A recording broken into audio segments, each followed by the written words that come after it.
morning mga ka-chicken, no? So isa sa mga ginabuhat na to mga ka-chicken, kasiler kita og mais diri sa bukid, no? So mo itong sideline mga ka-chicken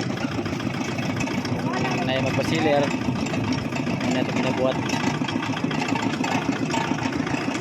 So sa mga chicken, farmer na farmer mga ka-chicken, kani sila mga tao na to. So ang mga mais dira pagikan mga ka-chicken, no? Dira mo lang mais at mga ka-chicken, no?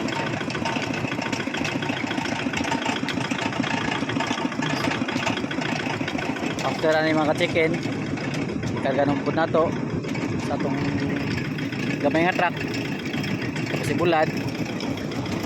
So mo na siya mga ka-chicken. Thank you for watching mga ka-chicken.